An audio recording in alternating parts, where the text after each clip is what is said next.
Halo semuanya, halo Pak Juni dan halo teman-teman. Hari ini saya, Legat dari kelas 11A, akan menunjukkan kepada kalian sebuah video tentang teks argumentasi saya yang berjudul apakah mengkloning makhluk hidup itu etis. Mari selamat menyaksikan. Kloning makhluk hidup, yaitu membuat salinan persis dari suatu organisme, adalah topik yang sangat-sangat ramai diperdebatkan. Teknologi ini memang menawarkan banyak sekali manfaatnya, tetapi juga menawarkan banyak pertanyaan moral. Jadi, the big question here, apakah cloning itu etis atau tidak? Menurut kalian gimana? Let's go. Let's dive into it. Jadi, cloning bukanlah hal yang baru dalam dunia sains. Contoh paling terkenal adalah domba Dolly yang lahir pada tahun 1996. Sejak itu, banyak hewan lain yang sudah berhasil dikloning, seperti kucing yang seimut saya, anjing yang entah kenapa dinamakan Sully, dan kuda. Ini menunjukkan bahwa cloning bukanlah sekadar cerita fiksi, tapi sudah menjadi sebuah kenyataan dalam dunia sekarang. Cloning, jadi cloning pasti memberikan banyak sekali dampak positif. Di antara lain ada yang pertama kesehatan.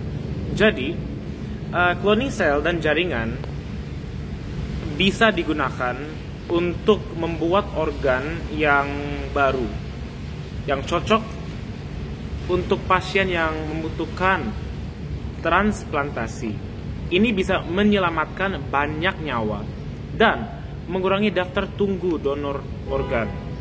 Ya, kalau misalkan saya mau donor organ, kalau nggak cocok, sorry. Oke. Jadi cloning juga bisa membantu peneliti untuk memahami penyakit genetik lebih dalam. Jadi yang kedua, kita nextnya ke bidang peternakan. Jadi peternak bisa mengkloning hewan ternak yang unggul. Misalnya sapi yang menghasilkan susu lebih banyak atau ayam yang tahan penyakit. Ini bisa meningkatkan pasokan makanan bagi manusia. Cloning juga bisa menjadi harapan terakhir untuk menyelamatkan hewan yang hampir punah. Jadi ini lebih ke konservasi, oke? Dengan cloning, kita bisa menambah populasi mereka dan mencegah kepunahan.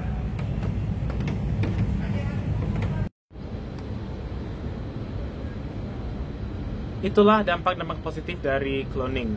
Sekarang, selain memiliki banyak dampak positif, pasti cloning juga memiliki dampak yang negatif.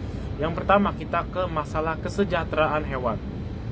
Jadi, tingkat keberhasilan cloning masih sangat rendah. Banyak hewan cloning lahir dengan cacat atau memiliki masalah kesehatan yang serius. Domba Dolly pun memiliki tingkat keberhasilan 2-3%. Itu sangat-sangat rendah.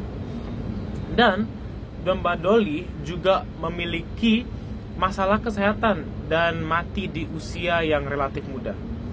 Jadi ini membuat kita bertanya, apakah etis memperlakukan hewan seperti itu?